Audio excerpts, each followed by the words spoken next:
Hey yo, you probably been wondering why there ain't been no trap recaps, right?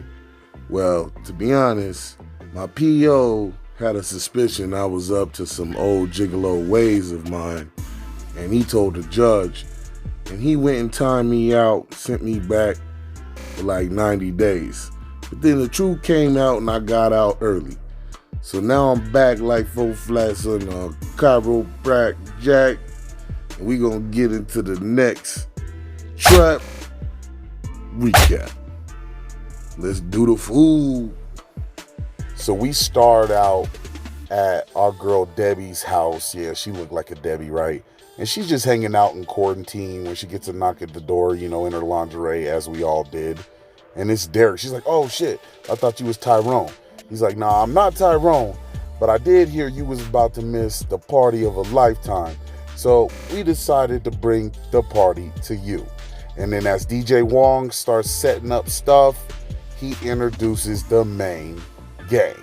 And they slide in with the booze, you know what I mean? First we get Becky with the good hair, of course. Then we get introduced to her man Tyrone. He definitely a Tyrone. He shows his moves. Then we get a little something special from our girl Lexus. And we can remember her by, yeah, that's it. Then we got Amber the Virgin. And of course she got moves like a virgin would. Then Thad comes out of nowhere and, you need a stoner in the group. Wong's like, so are we going to get some pussy tonight? And then the new babysitter, Esmeralda's like, pussy? What do you mean, party? And he's like, oh, she better not kill the buzz. So then everybody show up and the party is lit. You know what I mean? They out there getting it in. Wong's handing out Molly, like he don't even care. Getting little makeout sessions. Debbie pulls Tyrone to her room. She wants to talk to him. And of course, Tyrone's about to go off to the pen because he was a trafficking illegal, situations. And she's saying she gonna stay faithful to him, but he's like, nah, we ain't gonna worry about that. We worrying about tonight. So they start to get biz, right? And then Esmeralda just happens to stop by, and that really gets Debbie mad. She starts saying racial stuff. But Tyrone has an open mind, so he offers her a little shot. She comes in, takes a shot, and then Debbie sees what's up. And he's like, yo, so what's up? You down to get down? And he's like, are you serious? You really trying to pull a three-way in my room? Why don't y'all both get across the border?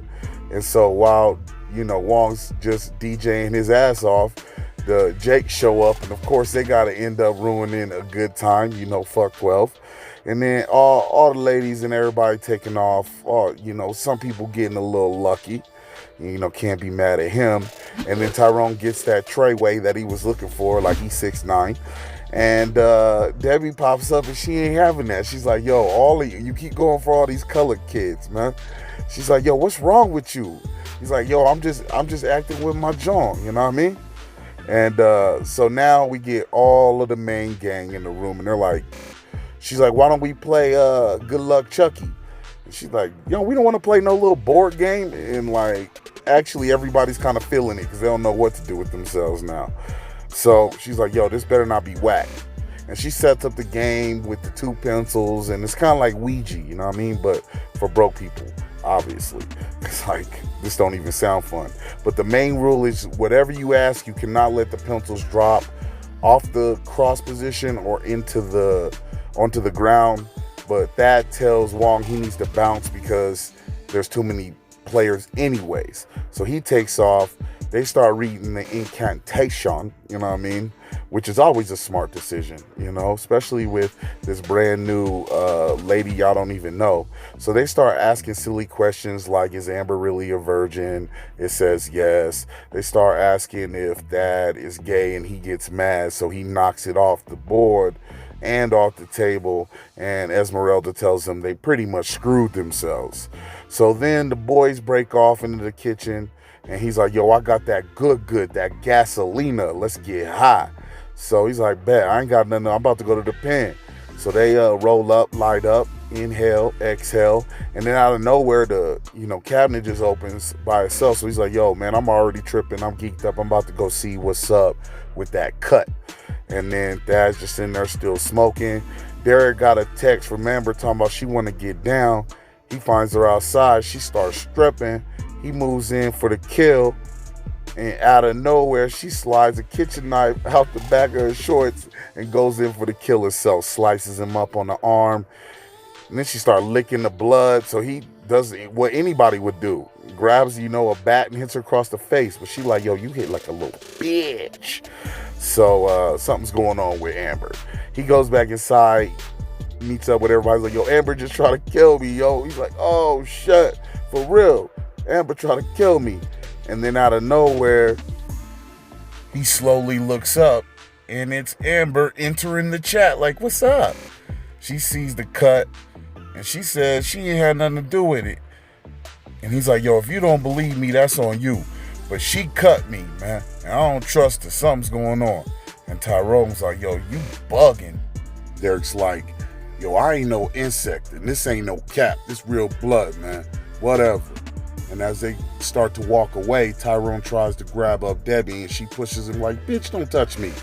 And then Becky says that you are a real bitch, and starts to follow Debbie up the stairs to her room, trying to keep it on the low, you know what I mean? So she goes in. She's like, yo, you need some comforting, girl? She's like, yes, man, men don't understand. I wish he was more like you. And she said, let me show you what I can do. And then takes a big-ass chunk out of her leg. So Debbie gives her the old limp treatment, and everybody runs in. And then they take off from there because Becky's probably dead. Derek lets them know that Esmeralda's not letting them out. And then the phone starts ringing. And it's an antique phone that shouldn't even work. But when Debbie goes to pick up, some voice on the other end's like, yo, play the game, bitch. So she's like, there is no game. It's not real. Esmeralda's like, you gotta finish the game. So while Amber's looking around in the bathroom for her phone, she sees in blood written on a towel, envy is sin. And she is the envious one. She turns around and she sees Lexus behind her like, yo, you've always wanted to be me, but you can never be like me. So your best bet is just take this knife and end it. And because we're friends, here, let me help you out. And then comes a knock at the door. So she snaps out of it, opens it, and it's Derek. And he's like, hey, yo, you straight? She looks back at herself and then checks herself in the mirror, pops back to him. And she's like, are you straight? And he's like, oh, yeah, I'm straight. And she's like, oh, yeah, prove it then, big boy. Starts playing with him a little bit, getting frisky, looking to get risky. And then Tyrone's running around the house, checking it out. And then he runs into Becky. He's like, hey, ain't you dead?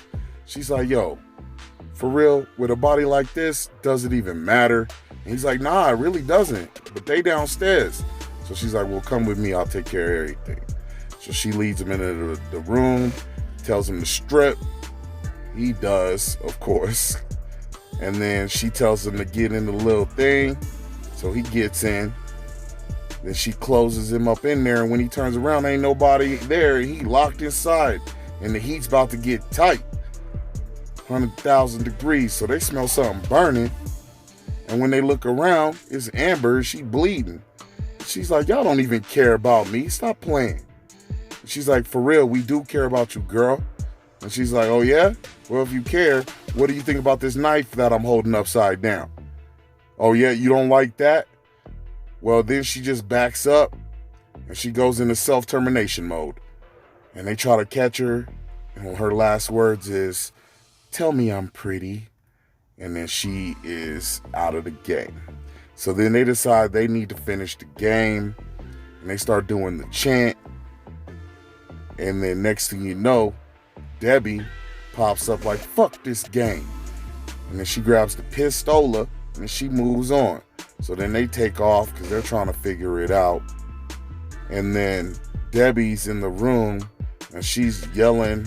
And then they find Dad's ass crawling with his eye hanging out, man. So he's gone too. So there's down to the two of them. They're like, yo, let's go searching around the house some more because there ain't nothing else we can do. So then they go into the room. They find the closet. And, you know, Lexi checks it out, of course. But then it slams closed. And when Debbie opens it, she's gone. And then there was one. So she walking around and she sees Esmeralda, and then she shoots her dead in the head. And then this dude shows up and he's like, yeah, she was trying to help you, you dumb bitch. Now your soul is mine. Hi, by the way, my name is Chucky, and you've been playing my game the whole damn time. So she starts running around trying to hide from him or find him, but she can't kill him even though she really wants to. She's like, why can't you die? And he's like, because I'm already dead. Then she sees the pencils and she crosses them, and then she remembers. She's like, oh yeah, I'm a Christian white woman in America. So then she grabs a knife, she slices her hand to do the standard Christian blood sacrifice. Then she draws the cross on the ground and starts praying the prayer. God is great. God is good. Thank you for this food. And out of nowhere, the wind blows and he's like, hey, here's Chucky. And he's like, you can't touch me. I'm a Christian white woman with ethics. And he's like, oh yeah? And then she starts getting up and she draws a cross on his chest. And it looks all cool with, CGI. And he's all stuck and he starts bleeding from his eyes. And he can't even believe it. So she goes walking down the stairs again. She doesn't know what to do with herself, but she thinks it's over. She checks the door. She still can't get out, huh? So now she don't know what to do at all. And then she just goes and creeps around the wall and hides in the closet until Wong finds her in the morning.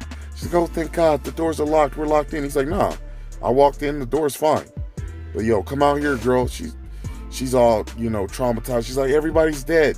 He's like, yo, I'm going to check it out. So Wong goes up the stairs. He's checking out, see where everybody is. Opens the door, doesn't see nobody in there.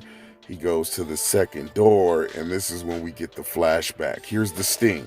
So Chucky influenced Wong, and Wong was behind every single murder that happened in the movie. And some of the situations, we didn't even know how they ended. And as they walk out, you can clearly see that he has the worst case of pink eye ever. And this movie was a PSA brought to you by the Church of Latter-day